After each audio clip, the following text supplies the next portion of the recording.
Hey everybody, this is Ed from the Whiskey Tangent Podcast. We're here with another Whiskey Short, and I'm here with Scott. Hey everybody. And Anders. Hello. And today we're visiting one of my favorite whiskey brands from my favorite whiskey distillery, Heaven Hill. And we're looking at Elijah Craig Toasted Barrel.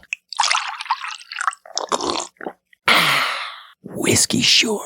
Which I've never had, and Scott's technically never had because he had it once and didn't know it. So he has no taste of I it. had it and I thought it was the other thing, and then I I'm made not a sure. mistake. and- I don't think I've had the toasted barrel. Right. Yeah. And so I'm allowed to not have tried whiskey, guys. about this.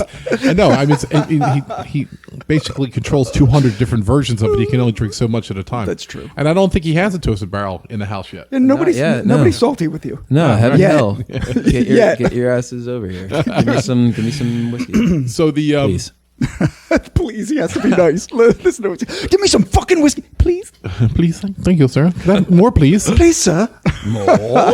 So Elijah Craig's one of my favorite bourbons, and for the price point, I was getting it over at Christmas holiday for $27.99 in my local store with a nice 8-ounce bottle of old-fashioned Elijah Craig cocktail syrup, which was delicious. I know me and Anders killed a bottle of it one night. It was hanging really out. good. I will be the lone dissenter. I found it a little bit too sweet, as I will. That is my want. And I might have put too much in when I made you a drink, too, so it could have been my fault. Well, that may also be true. Right, and Because you like it the way you like it. I like it bitter. right. Like my soul.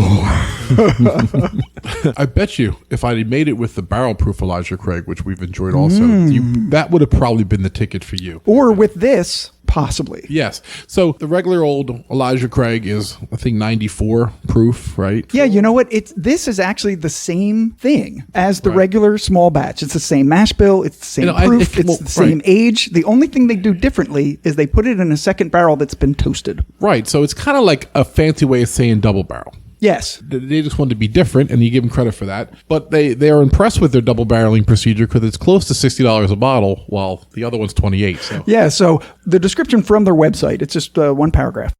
Twice barreled for added complexity. Elijah Craig Toasted Barrel takes our award-winning small batch bourbon to new heights. After it's fully matured, we finish this bourbon in a second, custom toasted new oak barrel, where it's left to develop even more sweet oak flavor. The process begins with fully matured small batch, which is dumped. Ew. And then re-entered at barrel proof into a second custom toasted new oak barrel designed in partnership with Independent Stave Company.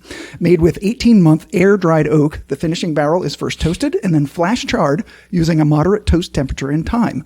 An extensive research and development process resulted in a final toast profile, bringing forward dark sugar flavors with the wood to create a balance of smokiness and sweetness after months of finishing. Wow. I believe fully matured is the 18-year Elijah Craig, actually. Yeah. At least legally speaking. Yeah, legally speaking, you mean. Anyway.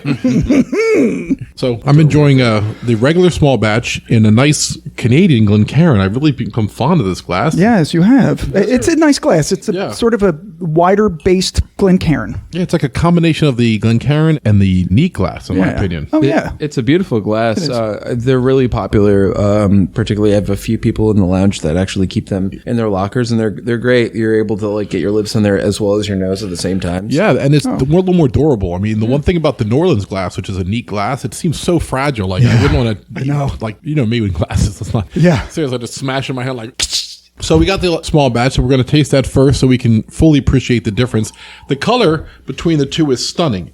We have a very light amber, almost like a honey look in the Elijah Craig small batch. Right. Wow. I mean, Anders, what would you call the color of the toasted barrel? If you're familiar with the two, I'd say like the difference between like a really light summer honey and then like a really deep like fall honey, where it's like got chunks of wax in it still. yeah. B parts. And Yeah, the queen's anus. the toasted barrel is like got this beautiful. I think we just lost our whole UK following of that statement. Well, if I may quote the comedian Russell Brand, Yes. she's just an old lady in a tiny hat that they bought her.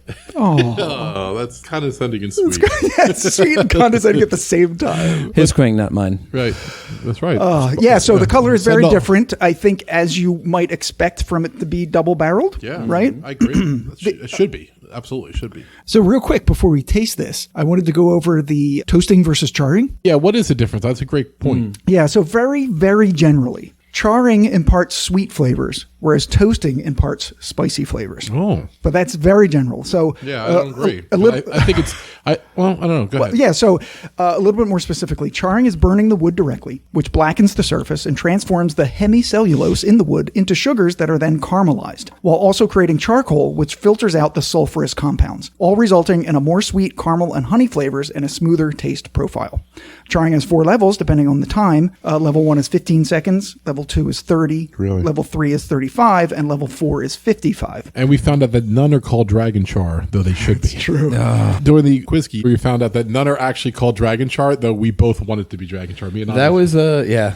So toasting is merely heating the barrel at lower temperatures for a longer period of time, which allows the heat to penetrate deeper into the wood. Wow. The barrel is thus browned instead of blackened, releasing more vanilla compounds and mellowing the tannins, but not imparting a filtering level of charcoal, which creates a lighter colored but sharper and spicier taste profile. So even though toasting, if you only toast a barrel, you're going to wind up with a lighter whiskey. But because this did the charring and the toasting in 2 different barrels, that's why it ended up darker than the original expression. It's interesting. My mind immediately went when you were talking about charring versus toasting. I imagine pan frying onions to like caramelize onions versus like baking onions or like dehydrating them, which sounds awful, but I'm sure that would probably read similarly. So when you char a barrel, they're actually, it's like a flame going into It's the barrel. coolest looking fucking thing. Yeah, and it's burning the inside it's black. pretty cool. It's pretty cool. To toast it, what they do is they just set like a little fire on the ground and they put the barrel sort of without the tops or bottoms on right.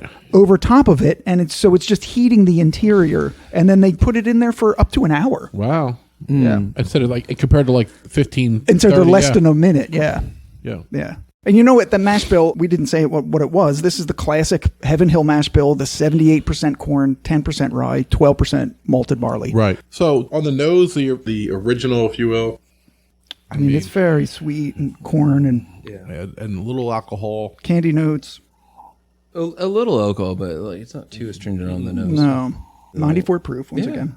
Right. It's gentle. Yeah. We tasted this earlier just to get warmed up, and I was surprised again by the sort of spicy and oakiness of it that I never remember when I go back to Elijah Craig, and Ed has made fun of me before because I don't find this to be especially memorable after the fact. While I'm drinking it, I like it quite a bit. But then later I'm like, oh, Elijah Craig's okay.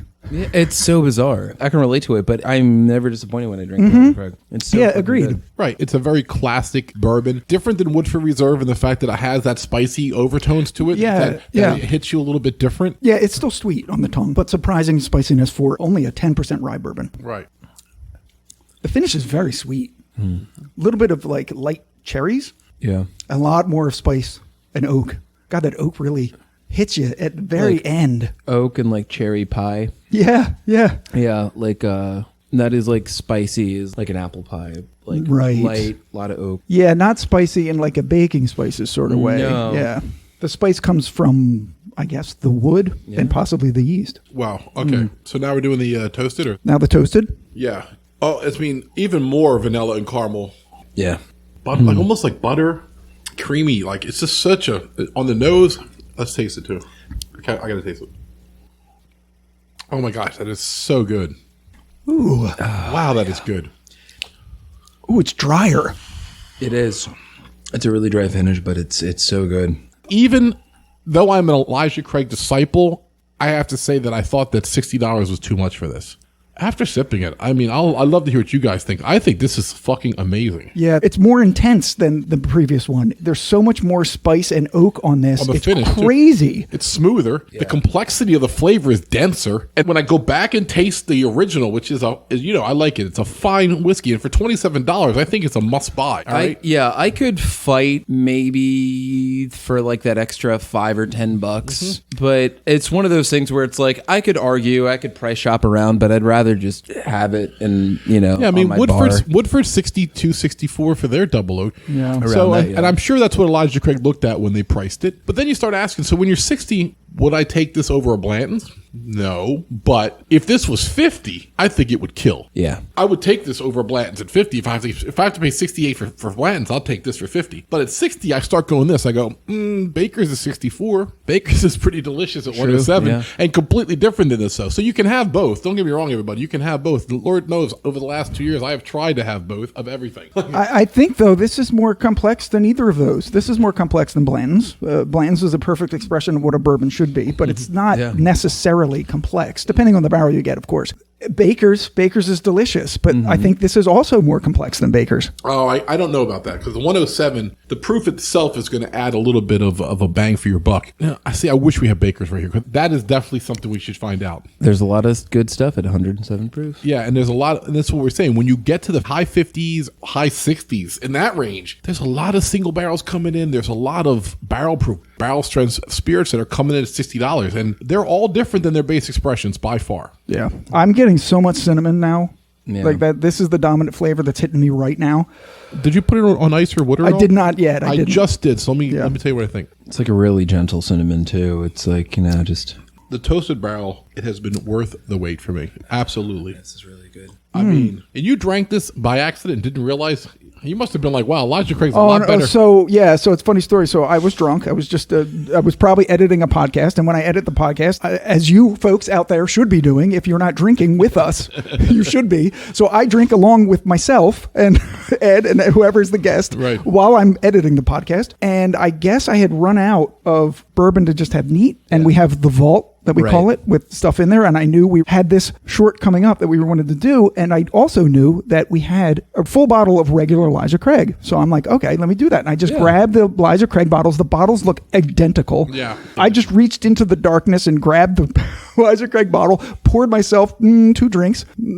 Friendly bartender, Anders pours 2 drinks. Yeah. And then when we went to open the vault and get these out, it's like, wait, who drank some of this? Oh, funny story. Oops. I guess things happen. So that night he must have been like buzzed up, going like, "Wow, Elijah Craig is a lot better than I remember to be." It probably was. Well, so what had happened was.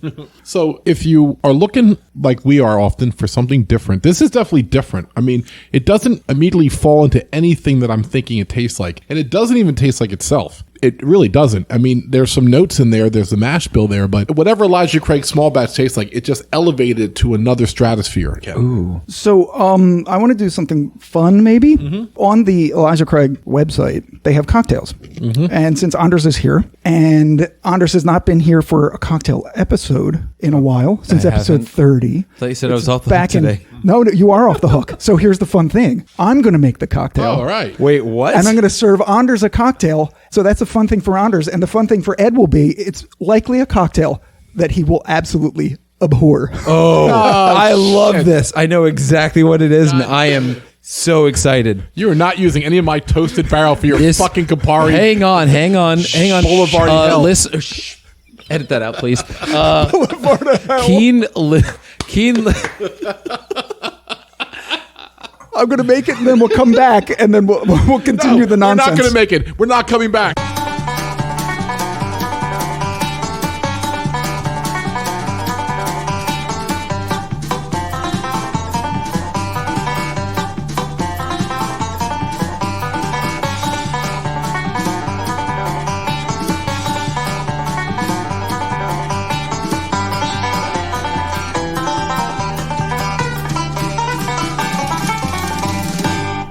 Okay, so we're back, and the drink I have made is called the Reverend, because Elijah Craig was a reverend. It's on the Elijah Craig website. So they made this drink after him, and basically it's a Boulevardier, but with orange bitters in it. So it's equal parts. You made it extra bitter. Great. Yeah. That's why Why didn't I think of that? That's why I said you're going to hate it. So it's equal parts the Elijah Toasted Barrel Bourbon, Coqui Torino, Sweet Vermouth. I like that. I do like that. Shout out to the place. Campari is the third ingredient. You're halfway to a wonderful drink, and then we take this huge right to Hellville. So equal parts of those three, and then a dash of bitters each, with an express orange peel garnish and Now we will taste. Wait. Before you taste it, just know there's an extra dash of bitter in mine from me directly. From you, from your attitude. It's to balance out how sweet your attitude is about this fucking Jesus. Right. I'm about to throw this against the fucking wall. So and it's not even a glass you like. no, right.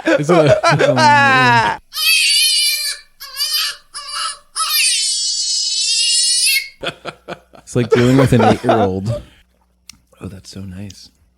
Oh, wow. I really like that. That's not even really all that bitter. Wow, that actually, the first 89% of that was amazing. Yeah. And then when I swallow it, I get that echo of bitterness on my tongue that I hate. Yep. But this is way better than the Boulevardier. And I think it's because of two things. I think it's the Cookie Torino. Wow, which it's is really good. It's a really sweet vermouth. It's very sweet vermouth, and it's herbaceous also, and it's mixing really well with the toasted spiciness. I'm going to of the go Elijah crazy Craig. here and say if you cut the Campari in half on mine, it would be a perfect drink. Oh yeah, My instinct is just cut it back a quarter of an ounce. right. It's actually a very good drink, Scott. It is. I apologize. I apologize This for all is my very good. Oh, well, thank you. Because Scott completely surprised me. I was caught off guard. When Anders isn't here, I'm forced to make the drinks because nobody else is going to make them. Ed's all thumbs. Well, if you're making the drinks, then clearly I'm not going to make another one. This is delightful. Honestly, I really think Andres, this has a place in the lounge. I mean, this is something that could be a real wrinkle. This is really fucking good. It really is. It really is. Honestly, it's like I said, it's a tad too bitter at the finish, but just the finish. I wonder what the mechanism is behind that shift. I wonder if it's like chemical or if it's like... Yeah, because it's got to be bitter and sweet the entire time, but maybe the sweetness must fade faster than the bitterness does, and that's why the bitterness lingers. It's definitely a science on what goes on on your taste buds and your tongue. There's definitely something about how different tastes hit different taste buds. And by the way, I once again want to apologize for my tantrum. Scott's drink was very, very good. And I wouldn't probably order it, but if someone ordered me one and they cut the Campari down by, all right, Andres said 25%, so we'll go with that. So many conditions. I mean, just a little bit less. And I spent years drinking Martini Rossi, and it's fine. But when you get into the different vermouth and Total Wine near us, they have a wall of vermouth. They have It's beautiful. They have 35 different vermouth in there. Yeah. And just like anything, like whiskey, you walk in, there's like thousands of bottles of whiskey. Yeah. Wine is the same way. And just the segment of vermouth is also the same way. There's so many different types. And we're hoping to do We are. No, we will do an it. episode. episode? Yeah. Yeah, we're going to do an episode on vermouth where we take a base whiskey and make drinks with different vermouth and see where that lands. This is why Anders ends up being on too much, because that's an episode that's just tailor-made for Anders to be on. And our friends, of course, Marty and Rachel. Yeah, Marty and Rachel. Yeah. Rachel's a big vermouth person. Yeah. And she told us a year ago to do an episode on vermouth. And we're like, well, we'll do it with you. COVID. That's right. I just spoke to them. They're doing really well. Yeah. Good. All right. So I think we're done. That's good. Ed, take us out. So if you want to try something delicious and you have, $59.99 burning a hole in your pocket, the Elijah Craig Toasted Barrel is spectacular. It's quite good. Do your own taste test. Pick up the regular, get that, do it, and see if you taste what we taste. Yeah. So for the Whiskey Tangent podcast, I'm Ed. I'm Scott. Anders. Thanks for tuning in. Until next time, cheers, everybody. Cheers, guys. Later.